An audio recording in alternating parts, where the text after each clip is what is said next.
ప్రార్థన సహాయం దేవుని అడుగుదాం ప్రియులారా. దయచేసి కళ్ళు మూసుకొని తల్లు ఉంచినట్లయితే ఒక చిన్న ప్రార్థన సహాయంతో మనం దేవుని వాక్యాన్ని ధ్యానించుకుందాం. సర్వోన్నతుడా, సర్వాధికారి, సర్వ సృష్టిని సృష్టించిన తండ్రి, మీ పాదాలకు వందనాలు, స్తోత్రములు నాయనా. ఇదిగో తండ్రి, ఈ ఉప్పలపాడు ప్రాంతంలో తండ్రి మీ మాటలు ఇక్కడ ఉన్నటువంటి మీ పిల్లలతో కలిసి మీ మాటలను ధ్యానించుకోవటానికి ఇచ్చినటువంటి అవకాశమును బట్టి వందనాలు, స్తోత్రములు నాయన. వినటానికి వచ్చినటువంటి మీ పిల్లలందరికీ తండ్రి వినే చెవులు, గ్రహించే మనసును ప్రసాదించమని, అదేవిధంగా తండ్రి మా ద్వారా మీరే మాట్లాడి మా హృదయాలను తృప్తిపరచుమని కోరుచు బ్రతిమాలుకొనుచు చిన్న ప్రార్థన మీ పాదాల సన్నిధి నుంచి ఈ లోక రక్షకుడు, యుగ పురుషుడు, శకపురుషుడుగా పేరొందినటువంటి యేసుక్రీస్తు ప్రభుల వారి పేరట ఇచ్చిన ప్రార్థన మీ పాదాల సన్నిధి నుంచి మీకు సమర్పించి అడిగి వేడుకొంచున్నాం కన్న తండ్రి, ఆమేన్.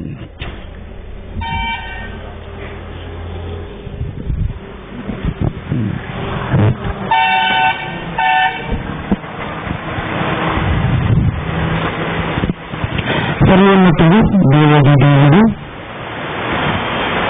మనుషులందరినీ నిర్మించి మనుషులను పోషిస్తున్నటువంటి సర్వోన్నతుడైనటువంటి దేవాది దేవునికి స్తుతులు, స్తోత్రములు చెల్లించుకొని అంతటి గొప్ప దేవుణ్ణి తెలుసుకొని ఆయన ఉన్నాడు, ఈ ప్రపంచంలో మనుషులందరినీ, ప్రపంచంలో ఉన్నటువంటి జీవకోటిని పోషిస్తున్నాడన్న సంగతిని తెలుసుకుని ఆయన మాటలు వినటానికి వచ్చినటువంటి మీ అందరికీ కూడా లోకరక్షకుడు మన కోసం ప్రాణం పెట్టి 3వ దినాన తిరిగి లేచినటువంటి యేసుక్రీస్తు ప్రభుల వారి పేరిట మీ అందరికీ కూడా శుభములు, వందనాలు తెలియజేస్తున్నాను పేరు. ఈరోజు యాక్చువల్గా ఉప్పలపాడు అనగా గుంటూరు దగ్గరలో ఉన్నటువంటి ఉప్పలపాడు ప్రాంతంలో దీనికి ఫస్ట్ టైం చూస్తున్నాను మిమ్మల్ని అందరినీ. ఇక్కడ ఉన్నటువంటి కన్వీనియన్స్ లేకుంటే ఇక్కడ ఉన్నటువంటి సభ జరిగించాలని లేదంటే మీటింగ్ పెట్టాలని ఎవరైతే అనుకున్నారో వారి యొక్క శక్తి, వారి యొక్క ఆలోచన కాదు అనుకున్నారా, దేవుడే మనల్ని ప్రేమించి ఆయన యొక్క ఉత్తమమైనటువంటి మాటలను మనకు వినిపించాలని ఆశపడి ఇదిగో ఈ విధంగా సభ ఏర్పాటు చేయడం జరిగింది. 3 రోజుల పాటు దేవుడు తన యొక్క మాటలను మనకు అందించబోతున్నది కనుక మొదటి రోజు వచ్చినటువంటి మీ అందరికీ శుభములు. ఒక పిల్లరా, క్రీస్తు సువార్త సభలు యేసుక్రీస్తు ప్రభుల వారి గురించినటువంటి సువార్త సభ. సువార్తను ఎన్నో రకాలుగా మనం బోధిస్తాం, ఎన్నో రకాలుగా చెబుతూ ఉంటాం ఈ ప్రపంచంలో. ఇలా సభలు పెట్టి చెబుతాం. మరొక పద్ధతి ఏంటంటే ఊరులా తిరిగి చెబుతుంటాం. గల్లీ గల్లీ తిరుగుతూ కరపత్రాలు పంచుతూ కూడా మనం తిరుగుతుంటాం కదా సువార్త. ఎందుకు మీకు తెలుసు, మనం ఎందుకు ఇది చేస్తున్నాము. కానీ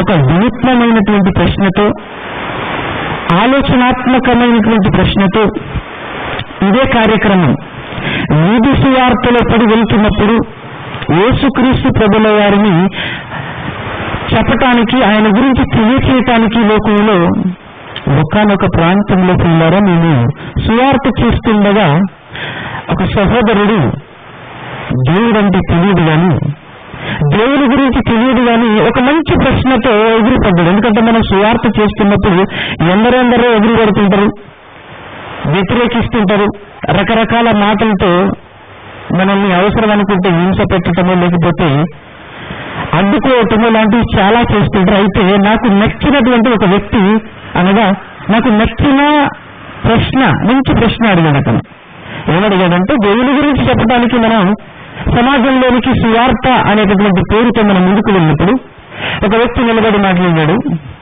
ఆవేదనతో పిల్లారా, దేవుడు దేవుడు దేవుడు అంటున్నారు కదా మీరు, ఎక్కడున్నాడయ్యా దేవుడు అన్నాడు.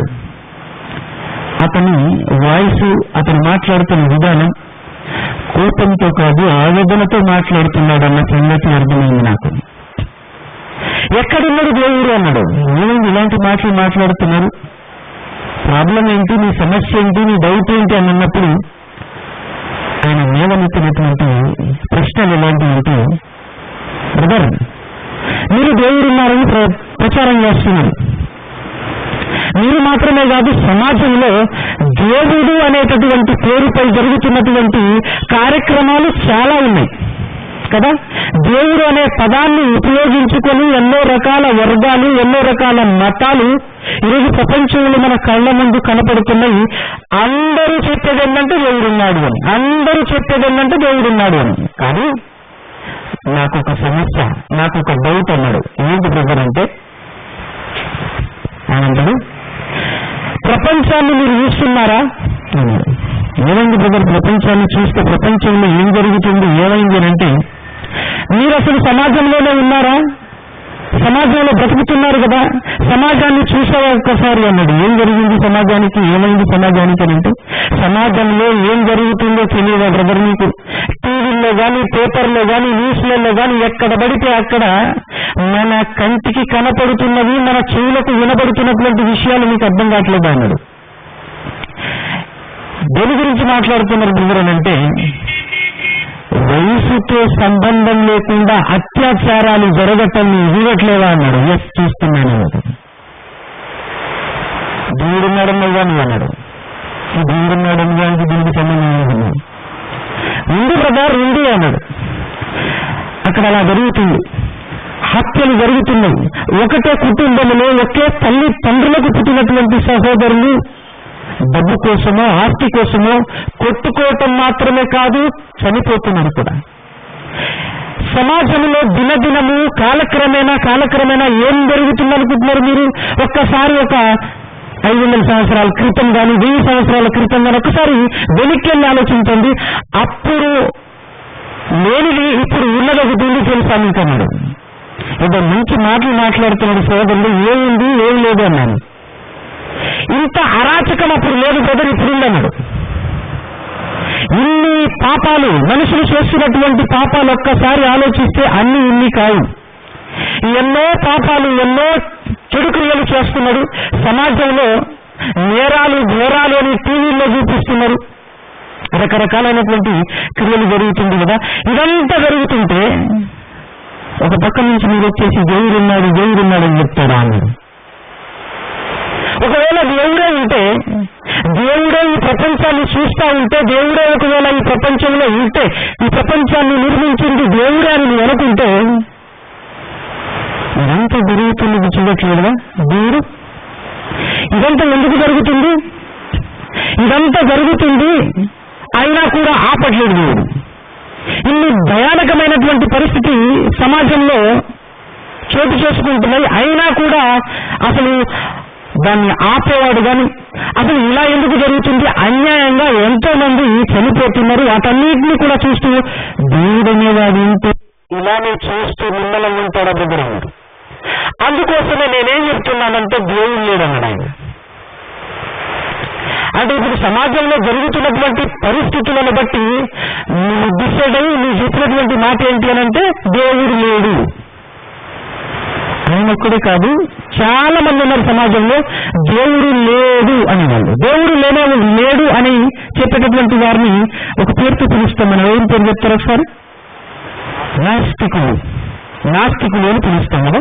అయితే ఈ నాస్తికులు ప్రపంచంలో ఎంతమంది ఉన్నారో తెలుసా? లెక్కల ప్రకారంగా, జనాభా లెక్కల ప్రకారంగా చూస్తే, అంటే లెక్కలో రాని వారు ఎంతమందో తెలియదు కానీ లెక్కలో ఉన్నటువంటి వారు మాత్రం ఎంతమంది అంటే ప్రపంచవ్యాప్తంగా 160 కోట్ల మంది అట.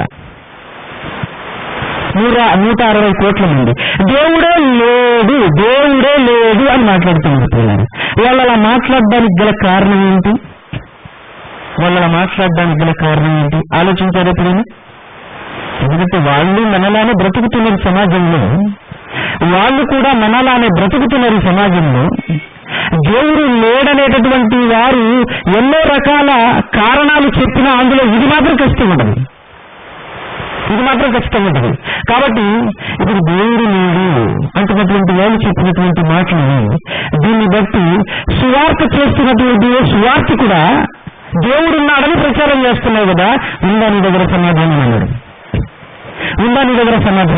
ఎందుకంటే ఈ లోకంలో దేవుడు అని చెప్పుకొని పూజలు పురస్కారాలు చేస్తున్నటువంటి వారు, నమాజులు ప్రార్థనలు చేస్తున్నటువంటి వాళ్ళు చాలా మంది ఉన్నారు. దీనికి సమాధానం చెప్పగలరా అన్నారు. ఎందుకు జరుగుతుంది ఇలా? నాకు సమాధానం కావాలన్నారు. ఎందుకు జరుగుతుందనంటే ఒక్కటే మాట చెప్తాను బ్రదర్. ఎందుకంటే దేవుడు అర్థం కాలేదు, అందరికీ దేవుడు అర్థం కాలేదు అన్నాను. నాకైతే దేవుడు అర్థం కాలేదు బ్రదర్, కరెక్టే. కానీ దేవుడున్నాడని అనుకొని పూజలు చేస్తున్నటువంటి వారు సైతం ఇలాంటి ఘోరాలకు, ఇలాంటి నేరాలకు పాల్పడుతున్నారు కదా. దేవుడున్నాడని చెప్పేసి మసీదులకు వెళ్తున్నటువంటి వారు కూడా ఇదే చేస్తున్నారు కదా. అలాగే దేవుడున్నాడని చెప్పి చర్చిలకు వెళ్తున్నటువంటి వారు కూడా ఇలాంటివి చేయట్లేదా? అలాంటి న్యూస్ మనం వినలేదా, మనం చూడలేదా చెప్పు అన్నారు. దేవుడు అర్థం కాలేదా? ఆలోచించి ఒకసారి వీళ్ళకి దేవుడు అర్థం కాలేదా? వీళ్ళు కూడా మీలానే ప్రచారం చేస్తూ తిరుగుతుంటారు కదా, సువార్త అనే పేరుతో వాళ్ళు కూడా చెప్తుంటారు. మామూలుగా మిగతా వాళ్ళు కూడా చాలా రకరకాలుగా వేరే వేరే పేర్లతో వచ్చేసి దేవుడున్నాడు అని చెప్తుంటారు కదా. నేను చెప్పాను, దేవుణ్ణి తెలుసుకోవటం అంటే ఏంటి? దేవుణ్ణి తెలుసుకోవటం అంటే ఏంటి? ఒక మాట ఉంటుంది మన పరిశుద్ధ గ్రంథంలో, తీతు రాసిన పత్రిక 1వ అధ్యాయం చివరి వచనంలో ఉంటుంది. ఒక మాట చదవండి ఒకసారి. ఆ మాట చదవండి ఒకసారి పిల్లలు.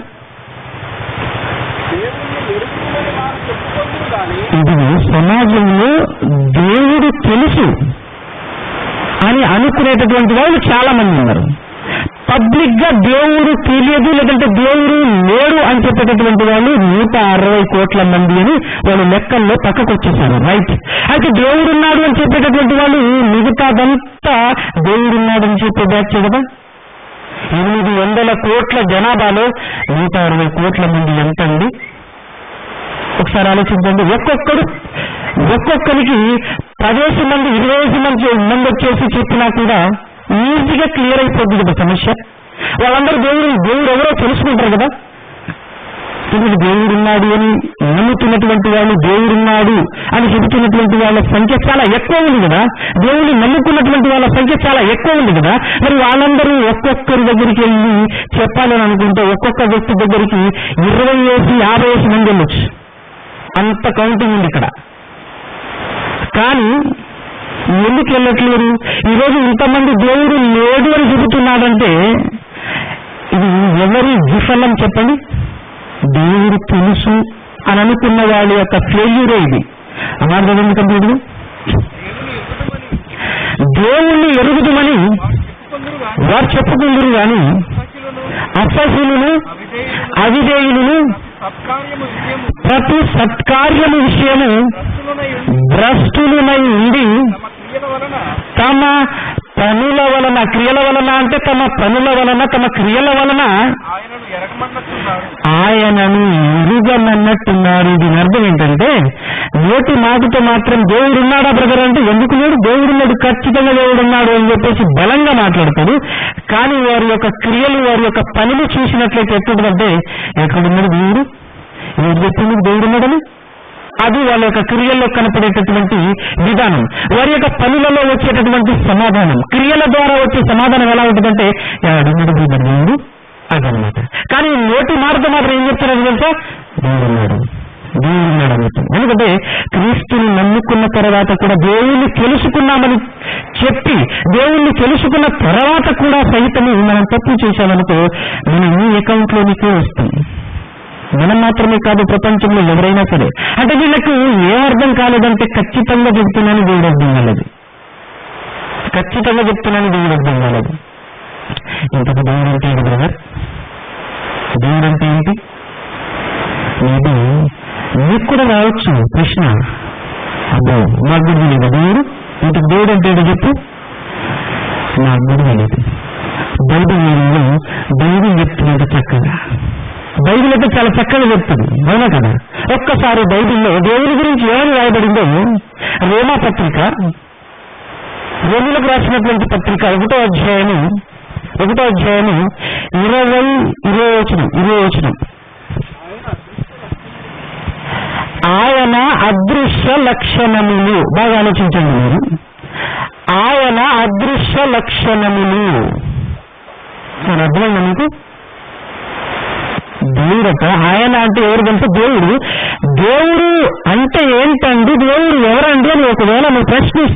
నిలిచేటటువంటి అద్భుతమైనటువంటి సమాధానము దేవుడు అంటే అదృశ్య లక్షణములు అన్నారు. అదృశ్య లక్షణం అని కూడా చెప్పట్లేదు, అదృశ్య లక్షణములు. దేవుడు అంటే అదృశ్య లక్షణములు అంటున్నారు. అదృశ్య లక్షణములు అనేటటువంటి మాట వినగానే తలముఖాలు దీనికి వేసుకుంటారేమో అని చెప్పేసి అర్థం కాకపోవచ్చేమో అనుకుని పౌలు గారు వివరణకు రాయించారు అక్కడ.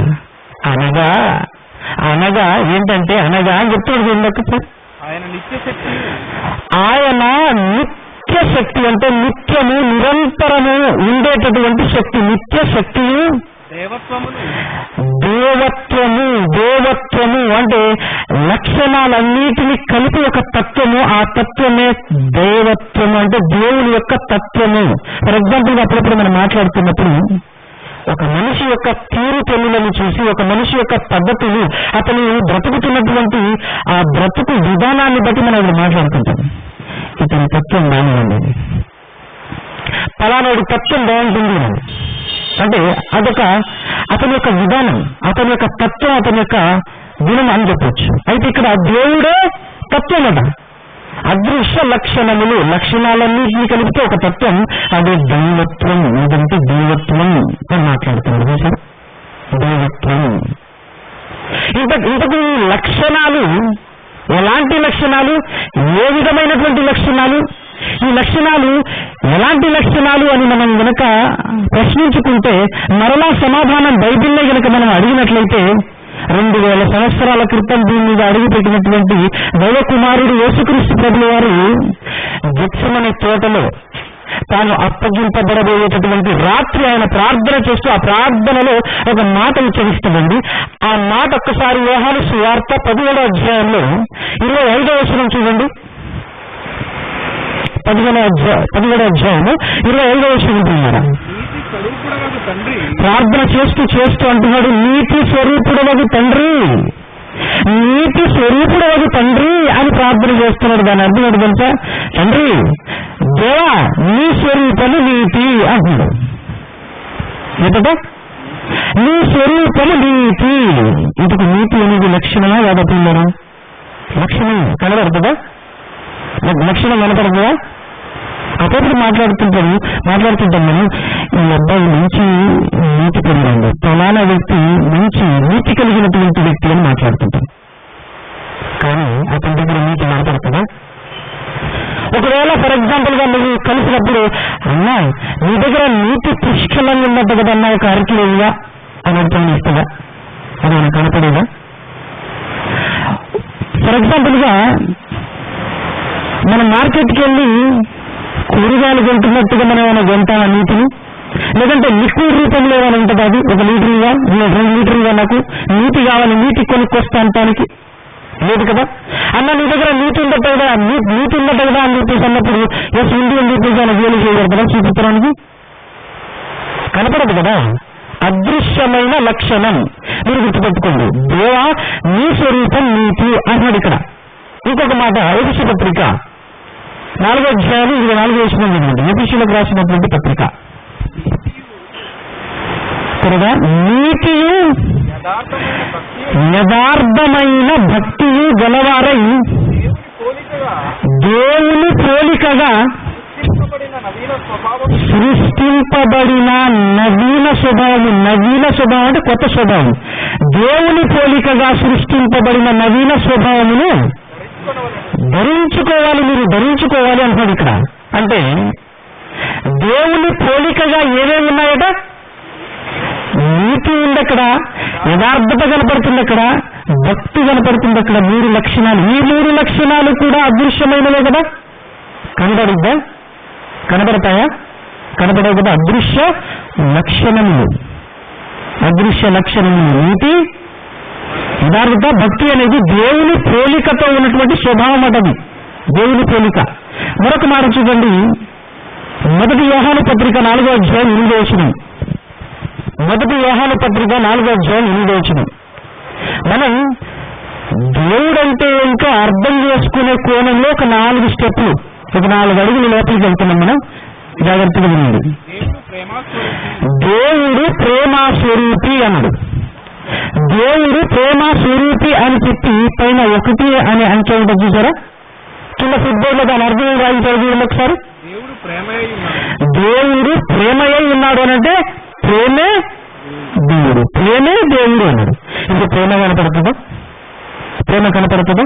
ప్రేమ కూడా అదృశ్యమైనటువంటి లక్షణమే కదా, కనపడని లక్షణం. కానీ మీరు ఒకటి గమనించండి, ప్రేమ అనేది ఒక్క లక్షణం మాత్రం కాదు. ప్రేమ అనేది ఒక్క లక్షణం మాత్రం కాదు. ఎందుకంటే ప్రేమ మీలో నిలవాలంటే దీనికి సపోర్టెడ్ గా చాలా లక్షణాలు ఫస్ట్ మీరు పెంపొందించుకోవాల్సి ఉంటుంది. ప్రేమ అనేది ఒక స్లాబ్ లాంటిది, కింద చాలా ఫిల్లర్లు ఉండాలి, అయితేనే తప్ప ప్రేమ అనేటటువంటి లక్షణం నిలవదు. ఎందుకంటే ఒక్కసారి బైబిల్లోనే 1 కొరింథీ పత్రిక 13వ అధ్యాయం 4, 5, 6 వచనాలు చదవండి. ప్రేమ నీ దగ్గర ఉందనుకో, ప్రేమ నీ దగ్గర ఉందనుకో, నువ్వేం చేస్తావు, నీ దగ్గర ఎలాంటి లక్షణాలు ఎలాంటి గుణాలు ఉంటాయి, ప్రేమ నీ దగ్గర ఉంటాయి అనేది అక్కడ చెప్తున్నాడు. ప్రేమ దీర్ఘకాలము సహించును అంటే నీ దగ్గర దీర్ఘకాలం సహించేటటువంటి లక్షణం, దీర్ఘశాంతం అనేది నీ దగ్గర ఉందనుకో ప్రేమ నిలుస్తుంది. దీర్ఘశాంతాన్ని బట్టి నీ దగ్గర ప్రేమ ఉంది అని చెప్పచ్చు. దీర్ఘశాంతం అంటే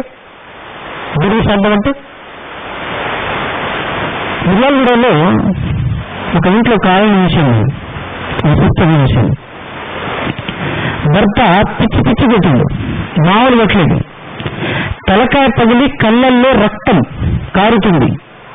అయినా కూడా ఆవిడ కనీసం చనిపోవాలి అనేటటువంటి ఆలోచన రావట్లేదు, మా ఇంటికి వెళ్ళిపోవాలి అనేటటువంటి ఆలోచన రావట్లేదు. చుట్టుపక్కల వాళ్ళు ఫోర్స్ చేస్తున్నారు, ఏమైనా తెలుసా, ఇంత గుర్తిన తర్వాత మీరు నువ్వు వెళ్తే ఇంటికి వెళ్ళిపోతావు, వెళ్తున్నా నీ దగ్గర డబ్బులు లేకుండా మేము ఇస్తామంటున్నారు వాళ్ళు చుట్టుపక్కల వాళ్ళు. కానీ ఆవిడంటుంది నేను ఒక్కసారి వచ్చేసాను తండ్రిని తల్లిని విడిచిపెట్టేసి మరలా వెళ్తే శవమయ్యే వెళ్ళాలి తప్ప నేను బ్రతకుండగా వెళ్తే నా భర్తతోనే వెళ్తాను. మీరెప్పుడు వీళ్ళు అలాంటి వ్యక్తిని అట్లా మాట్లాడుతున్నాను నా ముందే, నేను కూడా ఉన్నాను అక్కడ. అంటే ఎన్నిసార్లు కొట్టాడంటే ఎప్పుడు కొడుతూనే ఉంటాడంట. అయినా కూడా ప్రేమించి ఆవిడ అక్కడే ఉంటుందంటే ఎంత సహిస్తుందో ఆలోచించారు ఒకసారి మీరు. ఆ సహనం ప్రతిరోజు కొట్టినప్పుడల్లా సహించి మరలా అదే ఇంట్లో కాపురం చేస్తుందంటే దీర్ఘశాంతంగా కాదు. నేను ఉంటాను ఒక్కసారికి నేను మనిషిని కాదనుకున్నా, నాకు కూడా ఫీలింగ్స్ ఉన్నాయి, నేను కూడా మనిషిని, నాకు కూడా దెబ్బలు ఉంటాయని చెప్పేసి సింగిల్ టైం రెండోసారి కనపడిన అంటున్నాను. ఒకటోసారి రెండోసారికి నేను ఉండా అని వెళ్ళిపోతా లేదా ఖచ్చితంగా వెళ్ళిపోతాను. అలాంటి అన్ని చూసాను. కానీ ఆయన చూసేసి ఆ సిస్టమ్ చూసి నిజంగా నాకు ఆశ్చర్యం చేసింది. ఇలాంటి వాళ్ళు ఉంటారు సమాజంలో ఇంతకు వచ్చా కూడా. అసలు కారణం ఏంటి అని చెప్పేసి అడిగితే అంటుంది, ఇంకా 3 ఉన్నారట చెల్లెలు, నేను వెళ్ళాననుకో వాళ్ళు మ్యారేజ్ కాదు. ఆ బాధ్యత పైన ఎంత భరిస్తుంది చూసారా. ఈ రెస్పాన్సిబిలిటీ ఎవరికైనా ఉంటుందా? ఉండదు. ఆలోచించరు, దెబ్బ పడినట్టు అన్ని మర్చిపోతాం, పరుగు అంతే వీటికి. కాబట్టి ఆవిడ ఉన్నటువంటి కమిట్మెంట్, ఆవిడ భరిస్తున్నటువంటి భరింపులు చూసి అనిపించింది ఇలాంటి ఆవిడ క్రైస్తవురాలు కాదు, కానీ దీర్ఘశాంతం ఆవిడ అనిపించదు బాగుంది అనుకున్నాను. నెక్స్ట్ మాట, దయ చూపించు. ఒక్కొక్కటి చాలా లక్షణాలు ఉన్నాయి అక్కడ. మనం ఇలా వివరించుకుంటూ పోతే కొంచెం బాగా లాంగ్ టైం పడుతుంది. దయ చూపించుని రెండోది. మూడోది ప్రేమ నీలో ఉంటే మత్సరం అనేది రాదట. ఒకటి ఎదుగుతుంటే ఎదగలేకుండా చేసేటటువంటి లక్షణం. మనల్ని మాట్లాడుతుంటాం కళ్ళు అంటారు, నేను ఎదుగుతుంటే మీకు ఎందుకు రా కళ్ళు అంటారు మాట్లాడుతుంటారు, అలాంటిది ఉండదు. నెక్స్ట్, ప్రేమ దండముగా ప్రవర్తింపదు. ఒకవేళ నీ దగ్గర ప్రేమ ఉంటే, నీలో ప్రేమ ఉంటే దండముగా ప్రవర్తింపదట. నెక్స్ట్, అది ఉప్పొంగడట. ప్రేమ కలిగిన వాడు ఉప్పొంగడు, ప్రేమ కలిగిన వాడు ఉప్పొంగడు. ప్రేమ కలిగిన వాడు అనగానే మీకు బ్యాక్గ్రౌండ్ ఒక విషయం అర్థమవుతా ఉండాలి. దేవుడు ప్రేమ అంటే ఏంటి? దేవుడు కలిగినటువంటి వాడు ఈ లక్షణాలతో నిండుగా ఉంటాడు.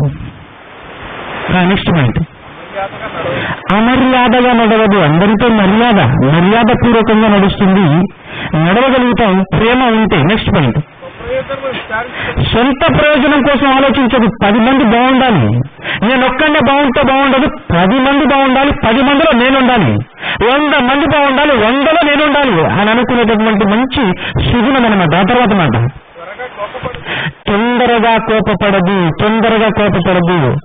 చిన్న మాటకి, చిన్న విషయాలకే ఊరికే కోపపడుతుంటాం కదా మనము.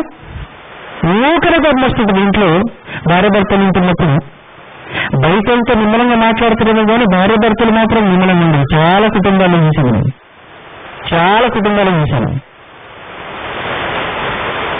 భర్త వచ్చేసి యాడికి వెళ్ళాను, ఎక్కడున్నావు అని చెప్పేసి అలా మాట్లాడింది అనుకో, ఏమి చెప్పు అని చెప్పేసి ఒకేసారి ఎదురుకు తెస్తుంది అనమాట. అంటే విమలత్వం అనేది ఉండదు. సింపుల్ గా కోపం రావటం, ఈజీగా కోపం రావటం, చిన్న మాటలకి కోపం రావటం, కోపం చూపించటం అనేది ఉంటే డిసైడ్ అయిపోవచ్చు. ఈయనలో ఏం లేదు. ఈ విషయం కూడా మనకు అర్థమవుతుంది కదా. ఈరోజు అందరినీ, మిమ్మల్ని మీరు ప్లస్ మీ చుట్టుపక్కల ఉన్న వారిని కూడా మీరు పరీక్షించుకోవచ్చు. ఇతరులో ప్రేమ ఉందా లేదా, ప్రేమ ఒకవేళ ఉంటే ఎలాంటి లక్షణాలు ఉంటాయి, ప్రేమ లేకపోతే ఎలాంటి లక్షణాలు ఉంటాయి అనేది మనకి ఇక్కడ కేటపరచబడుతుంది కదా. నెక్స్ట్, అపకారము అంటే నథింగ్ బట్ కక్ష అండి. అపకారం అంటే కక్ష. ఎందుకంటే ఎప్పుడైనా ఎవరైనా మనల్ని మోసం చేశారనుకో అది మనసులో పెట్టుకుంటాం. మనసులో పెట్టుకొని నాకు సమయం రావాలనుకుంటున్నారా, నాకు కూడా చూస్తాలే అప్పటి వరకు అని మనసులో పెట్టుకొని సమయం వచ్చినప్పుడు ప్రదర్శిస్తుంటాం మనం. అక్కడ అపకారం అనేది మనసులో పెట్టుకోకూడదు, కక్ష అనేది ఉండదు ప్రేమ ఉంటే. తర్వాత మాట, దుర్నీతి విషయమై సంతోషపడ, సత్యమునందు సంతోషించును, అన్నింటినీ పాలుకొనును, అన్నింటినీ నమ్మును, అన్నింటినీ నిరీక్షించును, అన్నింటినీ ఓర్చుకొనును. ఎన్ని లక్షణాలు టోటల్గా ఒక 18 దాకా వచ్చింటాయి. ఇంటికి వెళ్ళి చదవండి మీరు. 17-18 లక్షణాలు.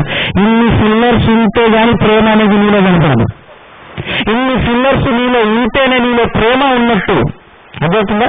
ఎన్ని లక్షణాలు ఇప్పుడు మనం చూసాం. అక్కడ దేవుడు అంటే ఏంటి అంటే అదృశ్య లక్షణములు అని అడుగుతున్నమాట. ఆ అదృశ్య లక్షణాలు ఎన్ని ఉన్నాయనంటే ఎన్ని చూసాం ఇప్పుడు మనం. ఇవన్నీ కళ్ళగొల్లిపోతే లక్షణమే దేవుడు, తత్వం దేవుడు అంటే అదృశ్య లక్షణాలు దేవుడు. ఇది బాగా అర్థం కావాలి. అదృశ్య లక్షణాలు దేవుడు అంటే దేవుడు అంటే తత్వం, అదృశ్య లక్షణాలు. అదృశ్య లక్షణాలు వేరు, అదృశ్య లక్షణాలని కలిగి ఉండటం వేరు. అవునా కదా? అదృశ్య లక్షణాలు వేరు, అదృశ్య లక్షణాలు మనం కలిగి ఉండటం వేరు.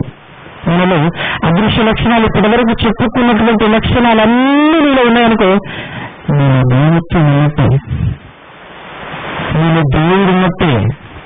ఏమనగలుగుతున్నారు అంటే ఇప్పటి వరకు చూసినటువంటి లక్షణాలన్నింటినీ గురించి ఒక్కసారి ఆలోచిస్తే ఆ లక్షణాలన్నీ ఎలా ఉన్నాయి? మంచి లక్షణాలే కదా. అవునా కదా? మంచి లక్షణాలే కదా, చాలా మంచి లక్షణాలు. ఒక్క మాటలో మంచి దేవుడు, దేవుడే మంచి అని చెప్పచ్చా? మంచి దేవుడు, దేవుడే మంచి. మంచి అంటేనే దేవుడు, మంచి అంటేనే దేవుడు. అందుకోసమే దేవుణ్ణి నమ్మకుంటే, దేవుణ్ణి కనుక నమ్మకపోతే అది దుర్నీతి. రోమపత్రిక 1వ అధ్యాయంలో 18వ వచనంలో మాట ఉంది. రోమపత్రిక 1వ అధ్యాయం 18వ వచనంలో, దుర్నీతి చేత సత్యాన్ని అడ్డగిస్తున్నారట. దుర్నీతి చేత సత్యమును అడ్డగించు మనుషుల యొక్క ఇక్కడ మీరు బాగా ఆలోచించండి. దుర్నీతి చేత అడ్డగించడం అంటే, దుర్నీతి అంటే ఏంటి? అబ్రహాము గారు దేవుని నమ్మరు, అది ఆయనకు నీతిగా ఉంచబడింది. అంటే దేవుణ్ణి నమ్ముకోవటమే నీతి. అంటే మంచిని నమ్ముకోవటం. మంచిని నమ్ముకోవటం అంటే ఏంటి అర్థం? ఆ మంచిని నేను స్వీకరించుకోవాలని దినదినము నేను చేసే ప్రయాసం, ఆ మంచి నాలో ఉండాలి, ఆ మంచి ప్రకారంగా నేను నడవాలి అని అనుకోవటమే మంచిని నమ్ముకోవటం. అందుకోసమే మంచిని కనుక నువ్వు నమ్ముకుంటే నువ్వు నీతి పరుడు. మంచిలో నీతి కూడా ఉంది కదా, నువ్వు నీతిని నమ్ముకున్నావు. నువ్వు నీతిని నమ్ముకున్నావు కనుక నువ్వు నీతిమంతుడివి. నువ్వు నీతిని నమ్ముకున్నావు కనుక నువ్వు నీతిమంతుడివి. ఇంకా ఈ విషయాలన్నింటినీ బట్టి మనకేమర్థం అవుతుంది? మంచే దేవుడు. దేవుడు అంటే ఏంటి పిల్లలారా? ఒక్క మాట, దేవుడు అంటే ఏంటి అని అంటే మంచే దేవుడు. సింపుల్ గా ఒక మాట చెప్పచ్చు కదా. మంచిలో నుండి వచ్చినటువంటి వారమే కదా మనుషులందరూ, మనమందరము. అవునా కదా? ప్రపంచవ్యాప్తంగా ఉన్నటువంటి మానవులందరూ, మనుషులందరూ ఎక్కడి నుండి వచ్చారు చెప్పండి సార్? మంచిలో నుండే వచ్చారా కదా? అంటే దేవునిలో నుండే వచ్చారా లేదా? దేవుని సంతానమా కదా? చూస్తారన్నమాట 17వ అధ్యాయం అపొస్తలుల కార్యము 26-27 వచనాలు చూడండి. 26-27 వచనాలు చూడండి. మరియు యావత్ భూమి మీద కాపురముండుటకు ఆయన అంటే దేవుడు ఒక్కని నుండి ప్రతి జాతి మనుషులను సృష్టించి వారు ఒకవేళ దేవుణ్ణి తడువులాడి కనుగొందురేమో అని తన వెదుకు నిమిత్తము నిర్ణయ కాలము నియమించాడట మనుషులకు. 29వ వచనం కదా ఒకసారి, 29వ వచనం అక్కడి కింద. కాబట్టి మనము దేవుని సంతానం అంటారు అక్కడ. కాబట్టి మనం ఎవరము? దేవుని సంతానం. మనమంటే ఇక్కడ కూర్చున్నటువంటి మనం మాత్రమే ప్రపంచంలో ఉన్న యావత్తు మానవాళి. ప్రపంచంలో ఉన్న మనుషులందరూ దేవుని పిల్లలే కదా. మరి దేవుడు ఎవరు అంటే దేవుడు అంటే మంచివాడు. మంచిదంటేనే దేవుడు. మరి మంచిలో నుంచి చెడొస్తుందా? మంచిలో నుంచి చెడొస్తుందా? మంచిలో నుంచి వచ్చిన మనమందరము ఏమవ్వాలి? ఖచ్చితంగా మంచివాళ్ళము. ఖచ్చితంగా యథార్థవంతుడిలో నుంచి వచ్చినటువంటి మనమందరము యథార్థవంతులము. పరిశుద్ధులైన ఆయనలో నుండి వచ్చినటువంటి మనమందరము పరిశుద్ధులము. అవునా కదా? కానీ పరిశుద్ధంగా ఉన్నారా? పరిశుద్ధంగానే ఉన్నారా?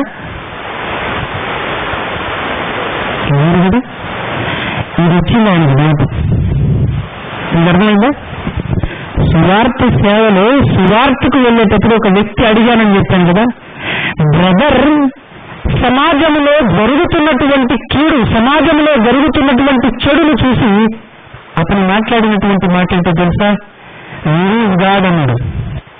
దేవుడు ఎక్కడా? దేవుడు లేడు అన్నాడు. అంటే వీటిని బట్టి దేవుడు లేడంటాను, వీటిని బట్టి దేవుడు లేడంటాను. అంటే అతనికి అర్థమైన కోణం, అతనికి తెలుసో లేదో తెలియదు, కానీ అతనికి తెలియకుండానే ఒక విషయం బ్యాక్గ్రౌండ్ లో మనకు వినిపించాడు. ఏది తెలుసా? దేవుడు అంటే మంచి కదా, దేవుడు అంటేనే మంచివాడు కదా, దేవుడు అంటేనే పరిశుద్ధుడు కదా. మరి ఉన్నారా? పరిశుద్ధతలో నుంచి వచ్చినటువంటి మనుషులు ఎక్కడైనా ఉన్నారా ప్రపంచంలో? ఏం జరుగుతుంది చూడు, ఎక్కడ దేవుడు అని ప్రశ్నిస్తున్నట్టు మంచి ప్రశ్న అనిపించింది. ఎంత లోతుగా ఆలోచించి ఒక మాటలో చెప్పాలంటే నాకేమర్థమైందంటే, దేవుడున్నాడని చెప్పేవాడికి అర్థం కాలేదు, కానీ ఇతనికి అర్థమైంది దేవుడు అంటే అనిపించింది నాకు. దేవుడు లేడు అంటే మంచి లేదు సమాజంలో, కనపడుతుందా మంచి అన్నాడు. మంచి దేవుడు అన్నప్పుడు ఉన్నాడా దేవుడు? ఏం జరుగుతుంది సమాజంలో? అసలు ఏం జరుగుతుంది సమాజంలో? మంచి రావాల్సిన మంచిలో నుంచి వచ్చినటువంటి మనమందరము మంచివారమేనా కాదా? మంచివారమేనా కాదా? ఒక్కసారి ప్రసంగి గ్రంథం 7వ అధ్యాయం చివరి వచనం చదవండి. ప్రసంగి గ్రంథం పాత నిబంధన 7వ అధ్యాయం చివరి వచనం ఒక్క చదవండి.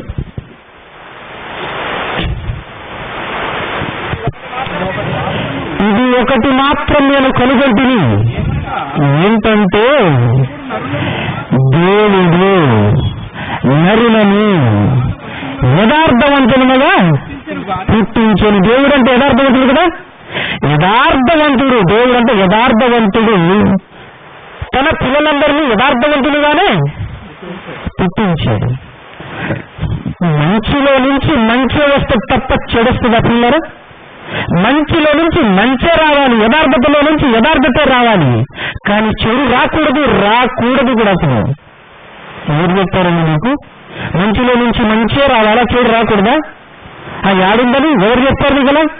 మంచిలో నుంచి కేవలం మంచే రావాలి, చెడు రాకూడదు అని ఎవరు చెప్పారు మీకు? అది ఎలా చెప్పగలుగుతున్నాను? రావచ్చు చెడు కూడా సందేహాలు. నాకు ఎవరు చెప్పారు తెలుసా? దేవుడే చెప్పారు. మంచిలో నుంచి మంచే వస్తుంది నాన్న, చెడు రాదు అనేటటువంటి ఒక గొప్ప మాట అని చెప్పాడు. ఒక్కసారి యాకోబు పత్రిక 3వ అధ్యాయం 11-12 చదవండి. యాకోబు పత్రిక 3వ అధ్యాయం 11-12 నీటి బుగ్గలో 11. నీటి బుగ్గలో ఒక్క జల నుండి ఆ ఒక్క జల తీయటి నీరు ఊరేటటువంటి జల, ఆ ఒక్క జలలో నుండి తీయని నీరును చేదు నీరును ఊరునా అని ప్రశ్నించాడంటే అర్థం ఏంటి? ఊరుతుందా? ఆ ఊరగలదా? నీళ్ళల్లో ఎక్కడైనా ఉప్పు బాగా ఉందనుకో, ఉప్పు నీళ్ళు ఒక పక్క, అటుపక్క చేతేమో తీయటి నీళ్ళు, ఇటు పక్కకు వచ్చేసి చేతేనేమో ఉప్పు నీళ్ళు అలా ఉంటాయా బావులు?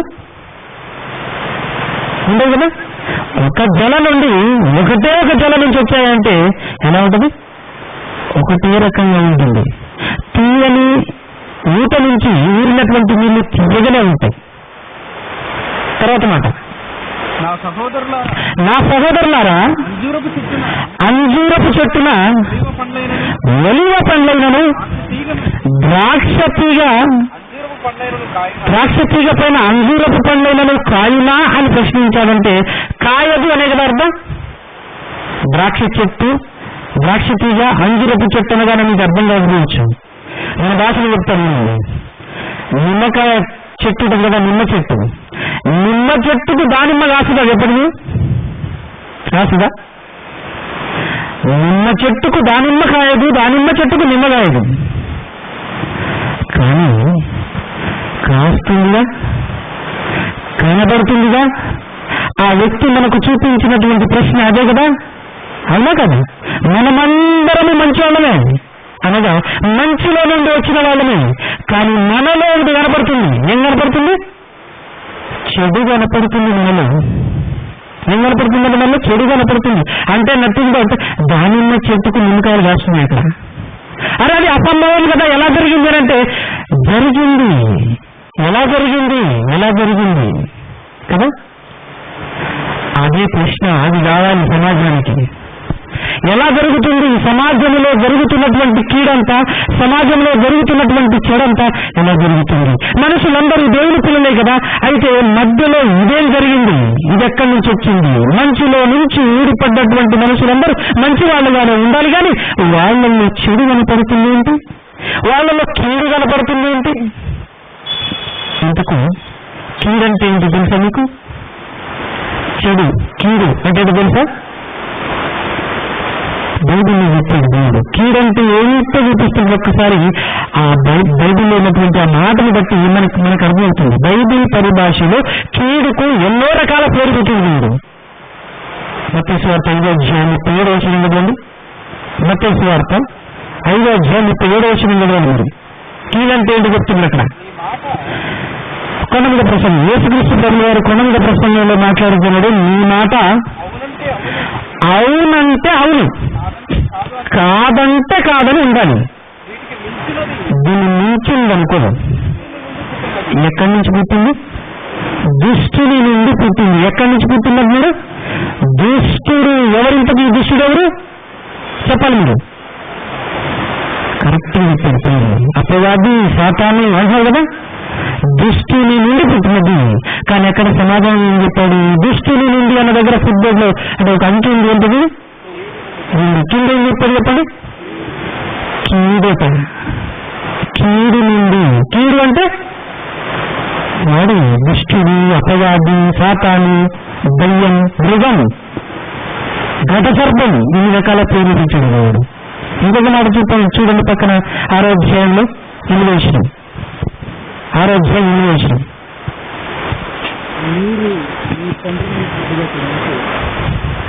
ఆరోగ్యం ఇన్వేషన్ పక్కన ప్రతిశ్వాతం 13 విషయం సార్. మమ్మల్ని శోధనలోనికి తేక ఎక్కడి నుంచి తప్పించాడు? దుష్టుని నుండి తప్పించుని ప్రార్థన నేర్పిస్తున్నాడు. ఆ ప్రార్థనలో మీరేమని అడగాలో తెలుసా? ఆ దుష్టుని నుండి తప్పించుతున్నాడు ప్రార్థన చేయంటున్నారు. దుష్టుని నుండి అన్న దగ్గర ఒక అంకె ఉంది, కింద ఫుట్బోర్డ్లో దాని సమాధానం, దాన్ని అర్థం చదివండి. కీడు నుండి అంటే సమాజంలో ఏం కనపడుతుంది పిల్లరా? ఏం కనపడుతుంది చెప్పండి? అపవాది కదా, అపవాది కదా కనపడుతుంది, శాతాన కదా కనపడుతుంది, కీడే కదా కనపడుతుంది. అతను చూస్తున్నాడు దేవుడు కనపడతాడు. సమాజాన్ని చూశాడు ఒకసారి ఆయన, సమాజంలో దేవుడు కనపడతాడేమని చూశాడు. కానీ దేవుణ్ణి కనబరిచే సమాజం ఉందా ప్రపంచంలో? దేవుణ్ణి కనబరిచేటటువంటి సమాజం, దేవుణ్ణి చూపించేటటువంటి సమాజం ప్రపంచంలో ఉందా? ఉందా? లేదు. అందుకోసమే సర్వోన్నతుడు దేవాది దేవుడు నన్ను కనబరిచేటటువంటి సమాజం భూమి మీద ఉండాలనుకున్నాడు ఆయన. నన్ను ప్రత్యక్షపరిచేటటువంటి సమాజం భూమిపైన ఒకటి ఏర్పాటు చేయాలనుకున్నాడు ఆయన. అనాది కాలంలో సంకల్పించాడు సంకల్పం. మనుషుల మధ్య నన్ను ప్రకటించే, నన్ను కనబరిచే, నోటి మాటతో ప్రకటించటం కాదు పిల్లరా, మన క్రియల్లో కనపడాలి. మనల్ని చూస్తే ఎస్ దేవుడున్నాడని చెప్పగలగాలి.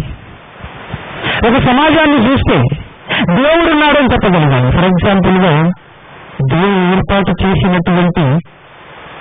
ఏర్పాటు చేసినటువంటి సమాజం ప్రపంచంలో ఏదైనా ఉందా అని మనం అడిగితే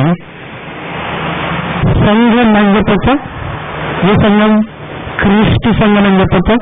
చర్చిలు. ఈ ప్రాంతంలో ఎన్ని చర్చిలులో నాకు తెలియదు. ఒకవేళ 1-2 ఉంటే దేవుణ్ణి కనబరిచే సమాజం ఉన్నట్టేనా కదా? దేవుణ్ణి చూపించే సమాజం ఉన్నట్టేనా కదా? మీరు కనబడుతుందా? దేవుణ్ణి కనబరుస్తున్నారా మీ ప్రవర్తనలో, మీ జీవితంలో? వాళ్ళని చూస్తే దేవుణ్ణి చూసినట్టే, వాళ్ళని చూస్తే దేవుణ్ణి కనబరిచినట్టు కనబడుతున్నారా?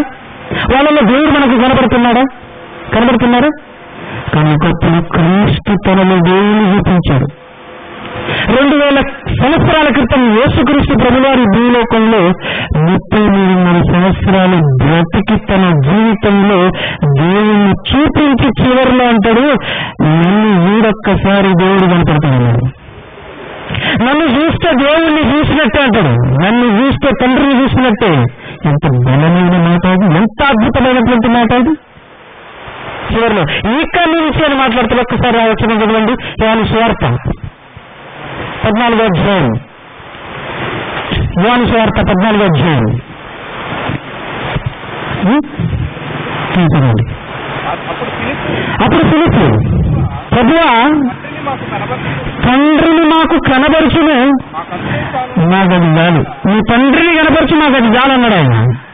కానీ తండ్రి అంటే దేవుడు అదృశ్య లక్షణములను చదువుకున్నాం కదా.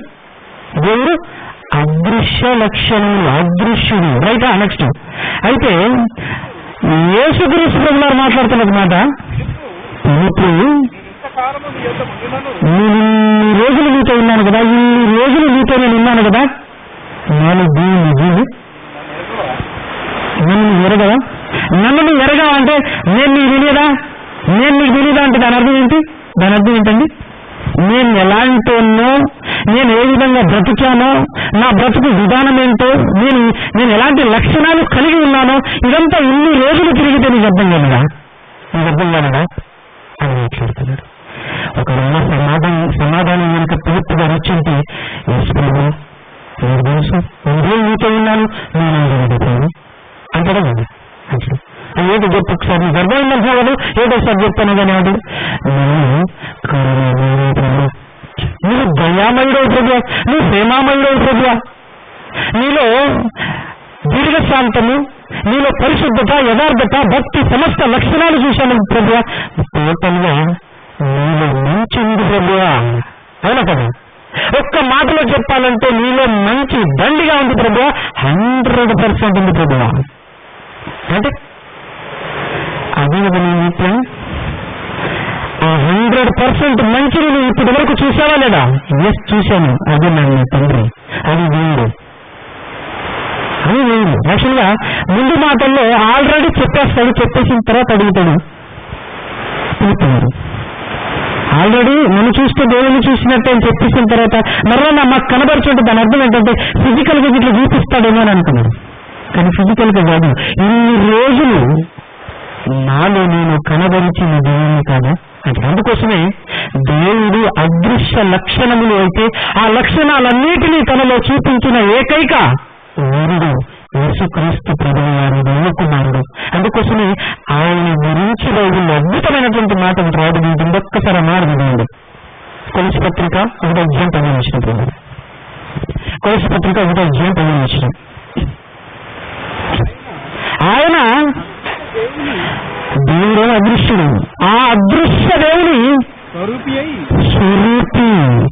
అదృశ్య దేవుడు అనగా లక్షణాలు వాటన్నిటికి ఒక రూపాన్ని పెడితే క్రీస్తు అనుకుంటాడు. అక్కడ ఒకవేళ వేస్తే ఆ స్ట్రక్చర్ కనుక వేస్తే అలా ఉంటాడు అనమాట. అంటే సంపూర్ణంగా తనలో దేవుణ్ణి ఎందుకు చూపించాడు తెలుసా? తన తర్వాత తన తదనంతరము తనను నమ్ముకుంటున్నటువంటి వాళ్ళందరూ కూడా ఇలాంటిలో ఉండాలి, అలాంటిలో ఉండాలి అని చెప్పేసి అతని పేరునే మనకు పెట్టాడు. ఏమని? మనమందరం ఎవరన్నా క్రైస్తవులము అంటే క్రీస్తుకు సంబంధించినటువంటి వాళ్ళు. మనలో క్రీస్తు కనపడాలి.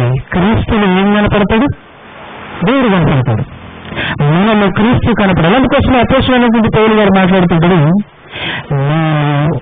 క్రీస్తు స్వరూపము ఏర్పడేంత వరకు నాలో ప్రసవ వేదన అంటుంటాడు. అవునా కదా? అంటే ఇప్పుడు సమాజంలో నిలబడి దేవుడు లేడు అని సమాజంలో జరుగుతున్నటువంటి కార్యకలాపాలను గురించి, సమాజంలో జరుగుతున్నటువంటి దుస్థితిని బట్టి దేవుడు లేడు అంటున్నాడంటే అలాంటి సమాజం. ఇదిగో వీళ్ళను చూసి దేవుడు లేడు అని చెప్తున్నాను. ఒక్కసారి ఆ సమాజం వీడు అని చెప్పడానికి ఏదైనా సమాజం ఉందా ప్రస్తుతం? ఇదిగో వాళ్ళని చూడు, ఒక్కసారి వాళ్ళని చూస్తే నీకు దేవుడు ఉన్నాడని ఖచ్చితంగా అనిపిస్తుంది. దేవుని గురించి నీకు తెలుస్తుంది రా, ఆ గుంపులు చూపిస్తా అని తీసుకెళ్లి ఒక గుంపును చూపించేంత రేంజ్ లో ఒక గుంపు ఉందా ప్రపంచంలో? ఉందా? అందుకోసం చాలా మంది ఈ కాలంలో అయితే చాలా స్పీడ్ గా పెరుగుతున్నారు నాస్తికులు. చాలా స్పీడ్ గా పెరుగుతున్నారు నాస్తికులు. దేవుడున్నారంటారు, రకరకాల మతాలతో ఉన్నారు, రకరకాల ఎవరికి తోచిందో అని చెప్తారు. కానీ అసలు ఈ జనాలలో చెడు ఎక్కడి నుంచి వచ్చింది, చెడు ఎందుకు జరుగుతుంది, అసలు దీని వెనకాల గల కారణం ఏంటి, అసలు ఏంటి ఈ పరిస్థితి అని చెప్పేవాడు ఒక్క లేడు. అవునా కదా? దీన్ని వివరించేవాడు ఒక్క లేడు అని మాట్లాడుతారు. అది ఎవరి వల్ల కాదు, ఇది వివరించటం. సాక్షాత్తు దేవుకుమారుడు యేసుక్రీస్తు ప్రభువు వారే దీని గురించి చాలా చక్కగా వివరించారు. ఒక్కసారి మత్తయి సువార్త 13:24 నుంచి చదివండి. 13:24 నుంచి చదివారు.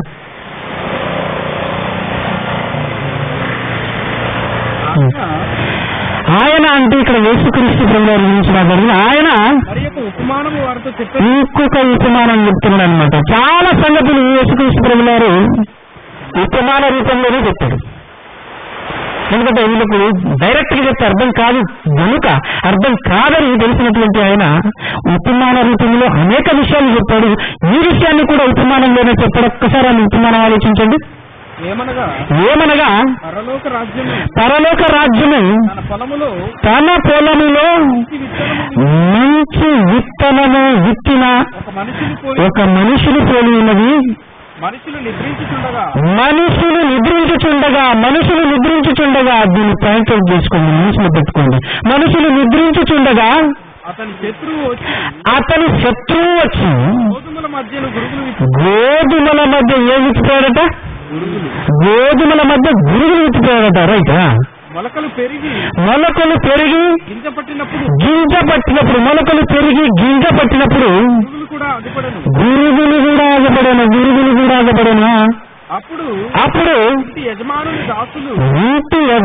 దాసులు అతని యొద్దకు వచ్చి, అయ్యా, నీవు నీ పొలములో మంచి విత్తనము విత్తివి కదా, మంచి విత్తనమే కదా నువ్వు విత్తావు, మంచి విత్తనమే కదా నువ్వు విత్తావు, అవునా కదా, ఆ మంచి విత్తనమే విత్తావు.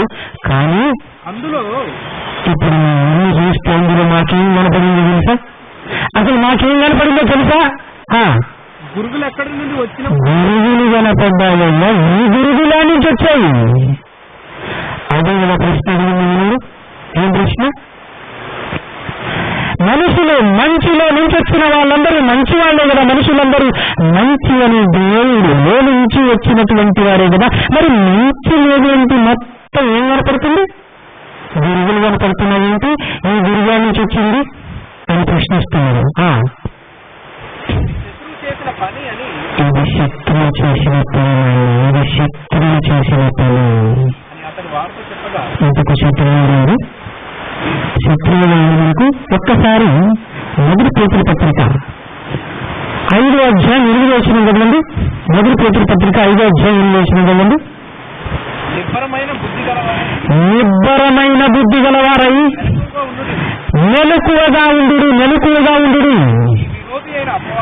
నీ శత్రువైన అపవాది, నీ విరోధి ఎవరు? నీ విరోధి అయిన అపవాది గర్జించు సింహం వలె ఎవరిని మృంగిరుజనా అని ఎంత చక్కటి మాట. మెలకువగా ఉండండి అని చెప్పింది ఇక్కడ, అన్నాడా లేదా? మెలకువగా ఉండండి. అక్కడ శత్రువు ఎప్పుడు వచ్చాడని చెప్పింది? నిద్రించుచుండగా శత్రువు వచ్చి గురుగులు ఎత్తిపోయాడట. అందుకోసమే యేసుక్రీస్తు ప్రభువు వారు మాట్లాడారు, మెలకువగా ఉండండి, నిద్రపోకండి, మెలకువగా ఉండండి. నిద్రపోతే వాడు వస్తాడు, అవునా కదా? జాగ్రత్త, నిద్రపోతే వాడు వస్తాడు, నీ శత్రువు వస్తాడు నీ దగ్గరికి. నిద్రపోకు, జాగ్రత్తగా మెలకువగా ఉండి ప్రార్థన చేయండి అంటే దాని అర్థం ఏంటి? సాయంత్రం ఇప్పుడు క్లాస్ అయిపోయిన తర్వాత ఇంటికి వెళ్ళేసి అసలు నిద్రలో కూడా ప్రార్థన చేయాలా? దాని అర్థం ఏంటండి? మెలకువగా ఉండటం అంటే అర్థం ఏంటో తెలుసా? మెలకువగా ఉంటే మనం ఏం చేస్తాం? పని చేస్తున్నారు, ఏదో పని చేస్తూనే ఉంటాం కదా. మెలకువగా ఉన్నామంటే పని చేస్తున్నాం, నిద్రపోయామంటే ఏం చేయట్లేదని అర్థం, అవునా కదా? మరి మెలకువగా ఉండటం అంటే ఏంటంటే, మెలకువగా ఉన్నప్పుడు ఎప్పటికప్పుడు దేవుడు మనకి ఇచ్చినటువంటి మహాజ్ఞాన సంగతులు, బైబిల్లో ఉన్నటువంటి వచనాలను పఠించటం, వినటం, ఆ వర్క్ చేస్తుండాలి మనం, ఆ పని చేస్తుండాలి మనం. మెలకువగా ఉండటం అంటే చేయటం. ఒకవేళ చేయట్లేదు కనుక ఆల్మోస్ట్ నిద్రపోతున్నట్టే. నీ సొంత పనులు ఎన్ని చేసుకున్నా నేను మెలకుతో ఉన్నాను కదా అని ఆయన మాట్లాడింది భౌతికమైనటువంటి నిద్ర గురించి కాదు. భౌతికంగా నీ పనులు నువ్వు చేసుకుంటే అది మెలకుగా ఉన్నట్టు కాదు. దేవుని మాటలు చదువుకోకుండా, దేవుని మాటలు పట్టించుకోకుండా, దేవుని మాటలు వినకుండా నువ్వు బ్రతుకుతున్నావనుకో నీ సుప్తావస్థలో ఉన్నట్టే, నువ్వు నిద్రలో ఉన్నట్టే, అవునా కదా? అందుకోసమే అంటున్నాడు ఆయన, జాగ్రత్త నాన్న, మెలకువగా ఉండండి, నిద్రపోకండి. మెలకువగా ఉండండి, నిద్రపోకండి. వాడు వస్తాడు, నీ శత్రువు వస్తాడు, వాడికి అసలే ఆకలి ఎక్కువ, అవునా? కాబట్టి ఆ ఉపమానంలో ఏం మాట్లాడుతున్నది ఒక్కసారి? ఆ దాసులు నేను వెళ్ళి వాటిని పెరికి కూర్చుట నీకిష్టమా అని అతన్ని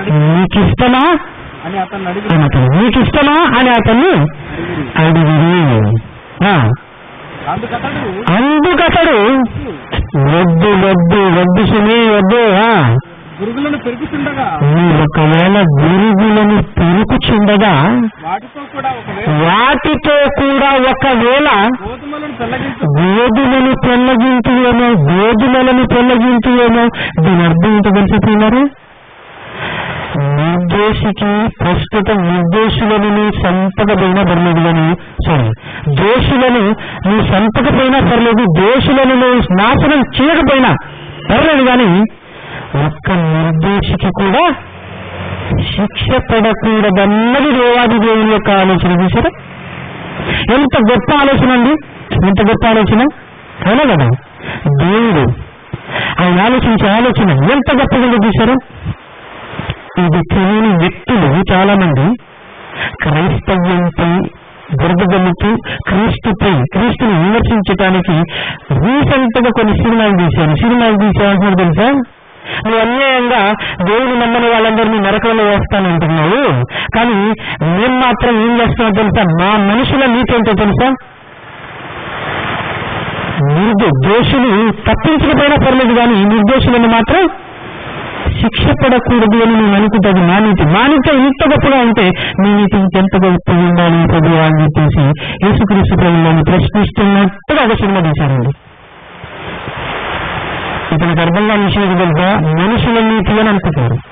రాజ్యాంగం, మన భారతదేశ రాజ్యాంగంలో కూడా ఇదే ఉంటుంది తెలుసా మీకు? 100 మంది దోషులకు శిక్ష పడకపోయినా పర్లేదు, కానీ ఒక దోషికి కూడా ఒక నిర్దోషికి శిక్ష పడకూడదు అని చెప్పేసి మన రాజ్యాంగంలో ఉంటుంది. కానీ ఇలాంటి వాళ్ళకి తెలియని ఒక గొప్ప సంగతి ఏంటంటే, భారతదేశ రాజ్యాంగం కాదు, ప్రపంచంలో ఉన్న అన్ని దేశాల యొక్క రాజ్యాంగం ఇదిగో నుంచి తీసుకుంటున్నారు. బైబిల్లో నుంచి వచ్చినవి మీరేదో కొత్తగా పెట్టుకుంది కాదు. 2000 సంవత్సరాల క్రితం మాట్లాడాడు యేసుక్రీస్తు ప్రభువారు ఇలాంటి మాటలు. ఈ రోజు వచ్చేసి ఇది మా నీతి, మనుషుల నీతి కాదయ్యా, అది దేవుని నీతి. ఒక్క నిర్దోషికి కూడా శిక్ష పడకూడదు, ఒక్క నిర్దోషి కూడా శిక్ష పొందటానికి వీలు లేదన్నది దేవుని ఆలోచన. ఎంత చక్కగా చెప్పారు విషయం మనకి ఇక్కడ. కాబట్టి ఏం చేయాలట? వాళ్ళని గురుగులను అట్లనే ఉంచి అలానే ఉండని. తర్వాత మార్పుడు చదువుతాయి. కోతకాలము వరకు రెండింటిని కలిసి ఎదగని. కోతకాలమందు గురుగులను ముందుగా కూర్చి వాటిని కాల్చి వేయుటకు కట్టలు కట్టి గోధుమలను నా కొట్టులో చేర్చి పెట్టుడని కోతగాండ్రతో చెప్పుదు. ఈ మ్యాటర్ అర్థమైందా మీకు? చెడు యాడ్ నుంచి వచ్చింది, సమాజంలో కనపడుతున్నటువంటి చెడు ఎక్కడి నుంచి వచ్చింది, ఎలా వచ్చింది? చాలా మంది ఏం మాట్లాడతారంటే దుర్మార్గులు కనపడ్డారనుకోండి, అంటే పాపం చేస్తున్నటువంటి వాళ్ళు, అరాచకాలు సృష్టిస్తున్నటువంటి వాళ్ళు కనపడ్డారనుకో మాట్లాడుతుంటే మంచి పోతున్నారు. అవునా కదా? మంచి వాళ్ళందరూ పోతున్నారు. లేడేంద్ర రోజులు చెప్పేసి అనుకుంటున్నారు. చాలా మంది వస్తుంది. అయినా ఈ దేవుడు మంచి వాళ్ళు తీసుకెళ్తాడు, వీళ్ళని ఎందుకు తీసుకెళ్ళాడండి? ఎందుకు తీసుకెళ్ళడు చెప్పండి. ఏదో మనం సమాజం మంచి చచ్చిపోతున్నారు, కానీ వీళ్ళని ఎందుకు తీసుకెళ్లారని చెప్పేసి మాట్లాడుతుంటాం. కానీ ఏంటి తెలుసా? అక్కడ దాసులు పొలానికి వెళ్ళి చూశారట. మొలక మెలిచినప్పుడు ఏం కనపడిన వాళ్ళకు? గురుగులు కనపడ్డాయి. అప్పటి వరకు కనపడలేదు. మొలక మెలిసినప్పుడు కనపడ్డాయి గోధుమలతో పాటు గురుగులు ఉన్నాయి. అలాగే సమాజంలో మనుషులను చూశారు. వాళ్ళందరూ మనతోనే తిరుగుతుంటారు, మనతోనే ఉంటారు. చాలా మంచి వాళ్ళు అనుకుంటాం మనం, అవునా కదా? చాలా మంచి వాళ్ళు అనుకున్నాం. ఎప్పుడైతే ఆ పనిలో ఉన్న కురులత్వం బయటపడుతుందో అప్పుడు అర్థమవుతుంది మనకు, అమ్మో ఇది గురుగురానని. అప్పటి వరకు మనం ఏం చేసుకుంటాం? మంచి నమ్మకస్తుడు ఏమనుకున్నావు? చాలా నమ్మకస్తుడు అతను, మంచోడండి, చాలా మంచోడు, అవునా? ఒక న్యూస్ పేపర్ని టీవీలో కూడా వచ్చింది. పక్కింటోడు బాగా నమ్మకస్తుడు అని చెప్పేసి చిన్నపిల్లని, ఆయన నేను బయటకు వెళ్ళి వస్తున్నా, అప్పటి వరకు ఈ చిన్నపిల్లని మీ దగ్గర ఉంచిన ఆయన అని చెప్పేసి పెట్టిపోయారట. అంటే ఈ రోజుల నుంచి ఆయనలో నమ్మకం చూడకుండా వీళ్ళైతే పెట్టిపోయారు కదా. నమ్మకం ఉంటేనే కదా పెట్టిపోతారు. అంటే ఇన్ని రోజుల వరకు వీరు ఏమని విశ్వసించారు? తల్లి మంచోడు, చాలా మంచోడు అనే కదా వాళ్ళు విశ్వసించింది. కానీ పెట్టిపోయిన తర్వాత మ్యాటర్ అర్థమైపోయింది. చిన్నపిల్లని చెరిపి చంపేశాడు. అప్పుడు వచ్చారు వాళ్ళు ఆమెక్కైతున్నారు. అనుకున్నా గురుగా ఉండని గురుగా అంటే అప్పటి వరకు ఎలా కనపడ్డాడు మీకు? మంచుల్లోనే కనపడ్డాడు, చాలా మంచుల్లోనే కనపడ్డాడు. కానీ వాడి నిద్రించి చూడగానే వాడిని విక్కిపోయింది కీడు చెడు. దాన్ని విక్కిపోయింది ఎవరు? విత్తిపోయింది ఎవరండి? సాతాను. ఇది విత్తింది ఎవరు అని అంటే సాతాను, దయ్యం, అపవాది. ప్రపంచానికి తెలిసే విషయం, బయట ఉన్నటువంటి ప్రపంచానికి తెలుసా? తెలీదు. ఇంత అద్భుతమైనటువంటి విషయాన్ని బయట పెట్టింది. ప్రపంచంలో ఇలా ఎందుకు జరుగుతుంది, అసలు ఇది కంట్రోల్ కాదా, అసలు దీన్ని కంట్రోల్ చేయలేమా, దీన్ని పూర్తిగా మార్చలేమా? చాలా మంది మాట్లాడుతుంటారు. ఇలా తయారైంది సమాజం, ఇంత భయంకరంగా తయారైంది ఏంటంటే దానికి సమాజం ఇలా బ్రతకాల్సింది. కానీ దానికి సరైనటువంటి సమాధానం 2000 సంవత్సరాల క్రితం యేసుక్రీస్తు ప్రభువు మాట మనకు వినపడింది. సరైనటువంటి సమాధానం.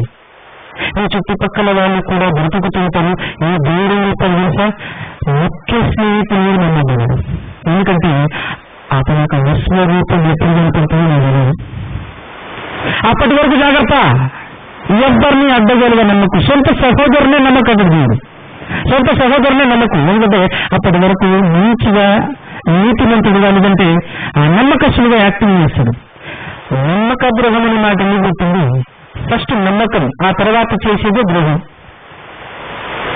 నమ్మిన తర్వాత చేసేదే ద్రోహం. అందుకోసం నమ్మక ద్రోహం అనే పదం ఎందుకు గుర్తుందంటే ఫస్ట్ బాగా నమ్మిస్తాడు మీరు అంటే మంచిది. అసలు నేను తప్పు మాట్లాడతాను చెప్పు, నేను ఎప్పుడైనా అబద్ధం ఆడనా చెల్లి చెప్పు, నేను ఎప్పుడైనా బూతులు మాట్లాడాను చెప్పు అనగానే మనం సర్టిఫికేట్ ఇస్తుంటాం. మనం అట్లాంటి కాదు అబ్బాయి, అది చేస్తారు, అటు వీడు అసలు అట్లాంటి కానీ కాదు. ఇంకొక గురించి ఎవరి గురించి మాట్లాడి అబ్బాయి గురించి మాట్లాడకూడదు. ఒరిజినల్ బయటపడినప్పుడు లెక్క మీరని పెడతాయి. నేను అట్లా అనుకోలేదు. ఇది స్వరూపం బయటపడింది తర్వాత అర్థం ఉంటుంది. అందుకోసమే న్యూస్ లో కూడా మనం చూస్తూ ఉంటాం, ఎవరిని నమ్మకండి. దేవుడు మనకి ఎప్పుడో చెప్పాడు, ఎప్పుడో పాత్ర బంధన కాలంలోనే చెప్పాడు, నాన్న ముఖ్య స్నేహితులు కూడా నమ్మకరాడు. 20వ గ్రంథంలో 9వ అధ్యాయం 4వ వచనంలోకి మాట్లాడండి, ఊహించుకుందాం. మీలో ప్రతివాడును తన పొరుగు వాని విషయమై జాగ్రత్తగా ఉండవని. ఎందుకంటే వాడు ఎప్పుడు నిద్రపోతుందో మనకి ఏం తెలుసు? అవునా కదా? వాడు నిద్రపోయాడా అంటే కథం, వాడు వచ్చేస్తాడు, నాటిపోతాడు. అప్పటి వరకు మంచిడే. ఎందుకంటే ప్రతి మనిషి పుట్టినప్పుడు యథార్థవంతులు. ఎందుకంటే దేవుడు నరులను, ఒక్క నరుని కాదు, నరులను యథార్థవంతులుగా పుట్టించాడు. కానీ పుట్టించిన తర్వాత మీరు నిద్రపోయాడు అనుకో, నిద్రపోతే ఏం జరుగుతుంది? ఆడొస్తుంది శత్రువు, సాతానుడు వచ్చేసి విత్తిపోతుంది.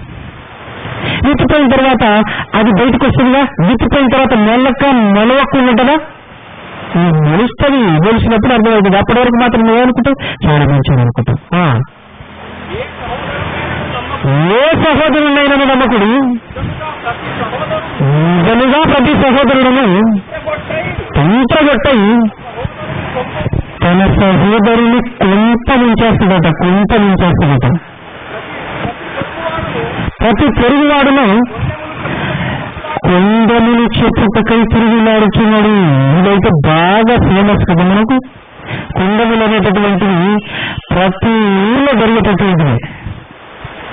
అక్కడ ఇక్కడ పెట్టేసి మంచి గొడవ పెట్టేసి పక్కన చిన్న విజులు పెట్టాం, మంచి సైడ్ జరిగింది అని చూసుకుంటాడు అనమాట లైఫ్. అయినా కదా. కానీ ఒక్కటి మాత్రం మీరు గమనించండి, సమాజంలో ఏం జరుగుతున్నదన్న సంగతి అర్థం కాక చాలా మంది ఏం చేశారు తెలుసా? నాస్తికులైపోయారు. దేవుడు నేరం చెప్పేసి ఒక పక్కకి వెళ్ళిపోయారు. నిజంగా ఈ విషయం తెలిస్తే ఎంత బాగుంది కదా. ఈ విషయం ఎవరు చెప్తారు చెప్పు? దేవుడు తప్ప ఎవరు చెప్తారు చెప్పు? దేవుడు చెప్పించాడు. ఆ దేవుని మాటలు తెలుసుకున్న మనం చెప్పాలి. ప్రపంచంలో మనం చెప్పటం మాత్రమే కాకుండా మన ప్రవర్తనలో కూడా ఈ మాటలు కనపడాలి. మన నోట మాత్రమే కాకుండా మన క్రియల్లో కూడా, మన ప్రవర్తనలో కూడా ఇవి కనబడితేనే ఎదుటి మనిషిలో ఆ సాతానుడు విట్టిపోయినటువంటి గురువు అక్కడికక్కడే మాయమైపోద్ది. అది పెరగకుండా ఉండాలంటే నీ ప్రవర్తనలో చూపించాలి, నీ ప్రవర్తనలో దైవత్వాన్ని చూపించాలి. అదే వండర్ఫుల్ సువార్త, అసలు సిసలైన సువార్త తెలుసా? ఏటు మాటతో చెబితే మారుతారో లేదో తెలియదు కానీ, ఖచ్చితంగా తెలియదు కానీ, నీ ప్రవర్తనను మనకు చూపిస్తే 100% చెప్తాను, ఖచ్చితంగా మారుతుంది. ఈ సువార్తని నీ బ్రతుకులో చూపించి వండర్ఫుల్ గా మారుతారు. అసలు స్థితులైన సువార్త అంటే తెలుసా? ఇదే నీ బ్రతుకుతున్నటువంటి నీ ప్రాంతంలో, నీ ఇంటి చుట్టూ, నీ ప్రదేశంలో చాలా మంది ఇంకా దేవుణ్ణి తెలుసుకోకుండా బ్రతుకుతున్నారు కదా. మరి వాళ్లకు నువ్వు చెప్పాలి కదా సువార్త. ఎలా చెప్పాలి? నీటి మాటలతో సువార్త చెప్పి ప్రవర్తన మాత్రం అడ్డగోలుగా బ్రతికితే అది మారుతుందా? లోకస్తులు మారుతారా? వాళ్ళు మారుతారా లేదా పక్కన పెట్టు, కానీ నీ గ్యాంగ్ మారిపోద్ది, నీ బ్యాచ్ మారిపోద్ది. నువ్వు ఏ బ్యాచ్ కిందకి వెళ్ళిపోతావు తెలుసా? స్టార్టింగ్ లో వచనం చూసాం మనం తీటి పత్రికలు. దేవుని ఎరుగుదమని చెప్పుకుంటారట, కానీ వాళ్ళ క్రియల్లో మాత్రం దేవుడు ఎవరో నాకేం తెలుసు, అది యాడున్నది దేవుడు అన్నట్టు తన బ్రతుకు, మన యొక్క విధానం. కాబట్టి సువార్త ఎలా చెప్పాలి? ప్రవర్తనని చెప్పాలి. అంటే మొత్తానికి సమాజంలో చెడు ఎలా వచ్చిందో క్రీస్తు ద్వారా మనం విన్నాము. ఈ చెడుని ఎలా తీసేయాలో ఉంది. ఈ చెడుని ఎలా తీసేయాలో దేవుడు తన ప్రియకుమారుడైన యేసుక్రీస్తు ప్రభుల వారి ద్వారా మనకు చెప్పించాడు. యేసుక్రీస్తు ప్రభుల వారు కూడా సువార్త చేశాడు. నోటి ద్వారా మాత్రమే కాదు ప్రియులైన, తన జీవితంలో, తన బ్రతుకులో చూపించాడు. నన్ను కూడా అదే చేయమన్నాడు. కానీ మనం అలా ఉన్నామా? మనం అది చేస్తున్నామా? లేదు. చేయాలి, చేస్తేనే మనం ఆయన సంబంధం క్రైస్తవం, లేకపోతే మనం క్రైస్తవం కాదు. కాబట్టి ఈరోజు ప్రపంచంలో జరుగుతున్నటువంటి ఇలాంటి మారణకాండ దానికి కారణం ఎవరు ఏంటనేది తెలుసుకున్నాం. రేపు ఎలా దేవుడు దీన్ని పరిష్కారం ఎలా చూపాడో రేపు మనం చూద్దాం.